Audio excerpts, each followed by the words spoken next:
కూడా. సార్ ప్రవీణ్ ప్రకాష్ 4వ ట్విస్ట్ క్షమాపణ సీక్రెట్. నిన్న ప్రవీణ్ ప్రకాష్ నేను మంచిగా సాయంత్రం మధ్యాహ్నం ఆయన వీడియో చేశారు, ఎక్స్లో పెట్టారు.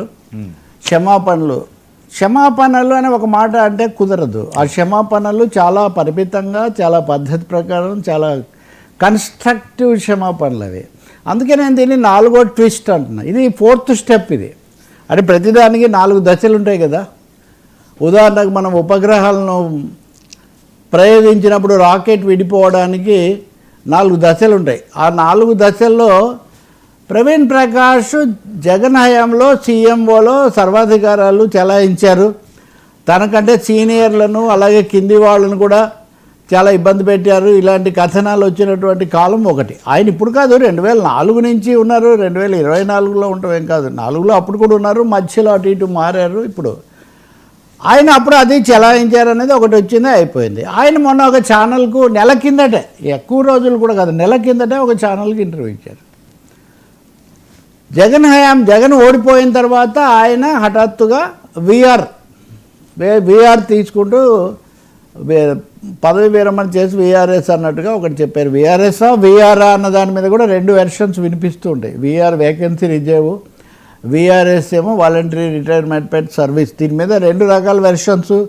ఎక్స్పర్ట్స్ నా దాంట్లో చాలా కామెంట్స్ పెట్టారు, కానీ నాకు ఇప్పటికీ అది ఏం జరిగిందో ఆయనే చెప్పాలి. సో ఆయన వీఆర్ఎస్ తీసుకున్న తర్వాత కొద్ది రోజులకు ఆయనకు అరే నేను తొందరపడ్డానేమో అనిపించిందంటే మళ్ళీ అది వెనక్కు తీసుకుంటానని మళ్ళీ దరఖాస్తు చేశారు.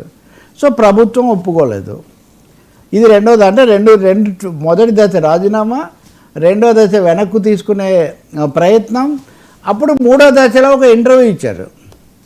ఇంటర్వ్యూ ఇచ్చినప్పుడు నేను చాలా పశ్చాత్తాపడ్డాను, చాలా ఆలోచన చేశాను, ఇవన్నీ అన్నారు. ఏం తప్పు చేశారు మీరు చెప్పండి అని ఆ ఇంటర్వ్యూ చేస్తున్న మిత్రుడు 1-4 సార్లు అడిగారు, మీరు ఏం తప్పు చేశారు, ఏ విషయం గురించి మీరు మదన పడుతున్నారు అంటే ఆ రోజు చెప్పిన ప్రకారం ఆ వీఆర్ తీసుకోవడంలో తను తొందరపడ్డానని ఒక అభిప్రాయం ఉన్నట్టుగా ఆయన చెప్పారు. సరే, ఆ రోజు సహజంగా ఇంటర్వ్యూ చేసిన రాధాకృష్ణ గారు అడిగారు అనేక ప్రశ్నలు. ఎల్వి సుబ్రహ్మణ్యం అప్పటి చీఫ్ సెక్రటరీ పట్ల వ్యవహరించిన తీరు కానీ, లేదా అంతా చక్రం తిప్పారు అన్నట్టుగా వచ్చింది కదా, ఇదే పదాలు కాదు, ఈ భావం అడిగారు. ఈయన దాదాపు అన్నిటికీ కూడా దీని ప్రకారం విధి ప్రకారమే నేను చేశాను, విధి నిర్వహణలో భాగంగా చేశాను అన్నారు తప్ప ఏమీ వేరే పొరపాటు చేసినట్టు ఏమీ చెప్పలేదు. సో చాలా విషయాలు చెప్పబోతున్నారంటే ఈయన ఏం చెప్పలేదని కూడా నేను కామెంట్ చేశాను ఆ రోజు. దట్ ఈజ్ ఆ వీడియో కానీ అవన్నీ కూడా ఉన్నాయి. అది అయిన తర్వాత నిన్న ఆయన హఠాత్తుగా మీడియా ముందుకు రాలేదు. అంటే ఇంటర్వ్యూలో మీడియా ముందుకు రాలేదు, తన సొంత దీంట్లో పెట్టారు. ఏమని, నేను 7 ఏళ్ల నుంచి చాలా మదన పడ్డాను, నేను చేసింది తప్పు, ఏం తప్పులు ఇవన్నీ కూడా. వైఎస్ ఉండగా 2004 అప్పుడు నేను చాలా మంచి పేరు సంపాదించాను, కానీ తర్వాత అయింది అని.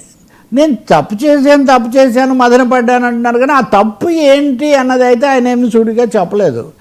2 విషయాలే చెప్పారు. అవి 2, ఒకటి ఏబి వెంకటేశ్వరరావు విషయంలో, రెండోది జాస్తి కృష్ణ కిషోర్, ఇద్దరు ఒక ఐఏఎస్ ఒక ఐపీఎస్ల విషయంలో తను వ్యవహరించిన తీరు సరిగ్గా లేదు, నేను వాళ్ళకి క్షమాపణలు చెప్తున్నాను. వ్యవహరించిన తీరు సరిగ్గా లేదు, ఎందుకు సరిగ్గా వ్యవహరించలేదు? ఏమైనా రాజకీయ ఒత్తిడికి గురయ్యారా? ఆ రోజు ఆ ఇంటర్వ్యూలో ఎన్నిసార్లు అడిగినా ఆయన ప్రశ్నకు జవాబు చెప్పలేదు. నిన్న కూడా అది దాటేశారు. పైగా తను వీళ్ళ మీద తీసుకున్న చర్య లేదా దానికి సంతకం చేశారు కదా, వీళ్ళ మీద చర్య తీసుకోవాలని డీజీపీ పంపిన దానికి సంతకం చేయడానికి కూడా బెనిఫిట్ ఆఫ్ డౌట్ అట్టి పెట్టుకున్నారు. అంటే ఏంటి, నిబంధనలు ఇలా ఉన్నప్పటికీ ఇలా జరుగుతుంటుంది ప్రాక్టీస్లో. ఈ ప్రాక్టీస్లో ఇలా జరుగుతున్న దాన్ని తప్పు అనవచ్చు, తప్పు అనకపోవచ్చు. కాబట్టి అదేదో యాంత్రికంగా చెప్పాలంటే మక్కి అన్నట్టుగా యాంత్రికంగా చేయొచ్చు, దాన్ని అవకాశంగా తీసుకొని నేను వాళ్ళ మీద చర్యకు సిఫార్సు చేశాను. ఏదైనా నేను వాళ్ళకి క్షమాపణ చెప్తున్నాను. ఇది కూడా ఎందుకు చెప్తున్నాను, మీరు అన్నారు నిన్న చాలామంది చర్చించారు, కానీ దీంట్లో కొన్ని చర్చకు పెట్టని అంశాలు ఉన్నాయి. ఇవి కూడా ఎందుకు చెప్తున్నారు అంటే, ప్రవీణ్ ప్రకాష్ 2.0కు సిద్ధమవుతున్న వేళ నేను దీని గురించి కొంత వివరణ ఇవ్వాల్సిన అవసరం, బాధ్యత నా మీద ఉంది. కాబట్టి 2.0 ఏమవుతున్నారు, ఎవరితో అవుతున్నారు, 2-0 కోసం జరిగిన కుదిరిన అవగాహన లేకపోతే ఇంకొకటో దాని ప్రకారం, లేకపోతే ఇది చేయకపోతే అది కుదరదు కాబట్టి అవుతున్నారా, 2-0 కోసం అవుతున్నారా? ప్రవీణ్ ప్రకాష్ 2-0 ఏంటి అసలు? అది రాజకీయమా లేకపోతే ఇప్పుడైతే ఏదో కార్పొరేట్లో ఉన్నట్టున్నారు, కార్పొరేట్ దీనికోసం చేస్తున్నారా తెలియదు. ఇంకా మూడో విషయం, తప్పకుండా ప్రవీణ్ ప్రకాష్ అవినీతి ఆరోపణలు ఆయన మీద ఎవరు పెద్దగా మాట్లాడిన వాళ్ళు కూడా ఎవరేం చెప్పడం లేదు. కానీ కొంచెం ఏమనాలి, కమాండింగ్ ఆధిపత్యం ఎదుటి వాళ్ళ మీద ఎక్కువగా చలాయించడం ఇట్లాంటివి జరిగాయి అన్నారు. ఆ క్రమంలోనే ఎల్వి సుబ్రహ్మణ్యం విషయంలో కూడా చేశారని ఎక్కువ మంది అభిప్రాయం. ఎల్వి సుబ్రహ్మణ్యం గారు కూడా నిన్న మాట్లాడారు. ఎల్వి సుబ్రహ్మణ్యం గారు కూడా దీని మీద మాట్లాడుతున్నారు. ఒక రాజకీయ, అంటే ఇంచుమించుగా నేను గ్రహించింది చెప్తున్నా, వెర్బాటం అదే కాదు, ఒక రాజకీయ ఆధిపత్యమో ఇంకో దానికో తల వంచిన తర్వాత ఇటువంటివి జరుగుతుంటాయి కాబట్టి వాటిని చక్కదిద్దుకోవాలి తప్ప అనే పద్ధతిలో ఆయన ఏదో చెప్తున్నారు. సో ఇప్పుడు ప్రవీణ్ ప్రకాష్ కావచ్చు, నాకైతే చాలామంది టీచర్లు విద్యారంగంలో సంస్కరణలు నాడు నేడు దానివల్ల జరిగిన మంచి ఒకటైతే, ఆ తనిఖీలకు వెళ్ళినప్పుడు టీచర్లు అనేవాళ్ళు చాలా గాయపడ్డారు, కన్నీళ్లు పెట్టుకున్న వాళ్ళు కూడా ఒకరిద్దరు ఉన్నారు ఇలాగే దీనివల్ల. సో మరి వాళ్ళెవరికి మీరేం సారీ చెప్పరా? సాటి అధికారులు మీకంటే ఇదిగో ఇందాక నేను చెప్తున్నట్టుగా ఒక ఎల్వి సుబ్రహ్మణ్యం లాంటి వాళ్ళు, వీళ్ళిద్దరికే అంటే ఎంపిక చేసి ఇద్దరికే చెప్పడంలో పరమార్థం ఏంటి? ఏం లేదా? ఉందో లేదో నాకు తెలియదు, నేను ఆరోపణ చేయటం లేదు.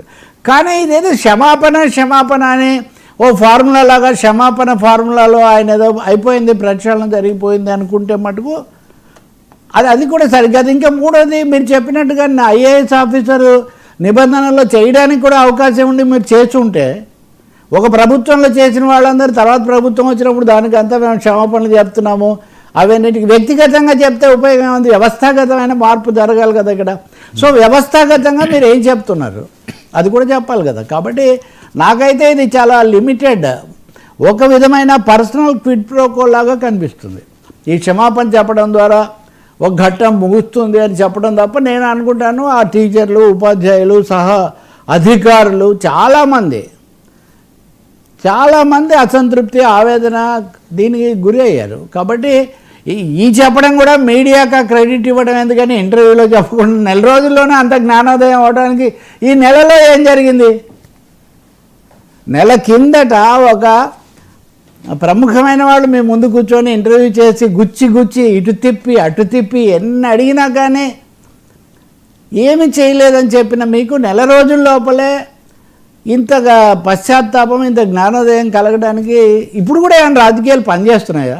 ఎందుకంటే అప్పుడు చేసాయి, అప్పుడు నేను చేయకూడదు చేయడానికి రాజకీయమో ప్రభుత్వమో కావాలని మీరు అంటున్నప్పుడు ఇప్పుడు కూడా ఏమైనా పనిచేస్తున్నాయా? అసలు అధికారుల మీద ఇప్పుడు కూడా ఇప్పుడు ఉదాహరణకు ఈరోజు తెలంగాణ పోలీసు అధికారుల సంఘం ఒక ప్రకటన చేసింది. కేటీఆర్ డీజీపీ మీద శివధర్ రెడ్డి మీద చేసిన వ్యాఖ్యలకు వెనక్కు తీసుకోవాలి, లేకపోతేనే ఇది జరుగుతూనే ఉంది పైనుంచి కింది వరకు, ఈ ఐఏఎస్లు ఐపీఎస్లు వాళ్ళ వ్యవహారాల శైలి మీద.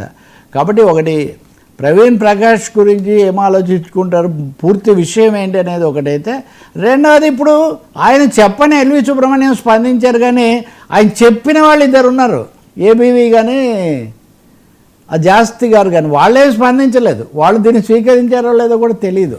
కాబట్టి I'm more concern with the systemic problems. ఇందులో వ్యవస్థాగతమైన అంశాలు ఏంటి, రాజకీయ ప్రభావాలు ఏంటి, అసలు ఇటువంటివి అబరేషన్స్ లేకపోతే వైలేషన్స్ లేకపోతే డిస్టార్షన్స్ ఎందుకు జరుగుతున్నాయి, వీటి గురించి ఆలోచించాలి. పైపైన క్షమాపణ అంటే సెంటిమెంటల్గా ఓకే, ఏ మనిషి అయినా నేను చేసిన దానికి క్షమాపణ చెప్తున్నానంటే మంచిదే. కానీ క్షమాపణ సమాపన రెండు పదాలు. సమాపన అనే పదం మనం ఎక్కువగా తెలుగులో వాడము, ఉత్సవాలు జరుపుతారు. సమాప్తం ఉంది కదా, సమాప్తం అనేదాన్ని సమాపనోత్సవం అని జరుపుతారు, కంక్లూడింగ్ సెషన్ అనమాట. సో క్షమాపణ సమాపన కోసం చెప్పారా? చూద్దాం, మళ్ళీ ఒక ఎక్స్లో ఏమైనా పెడతారేమో. సార్ ఎమ్మెల్యేలను ముందే మార్చేస్తాం,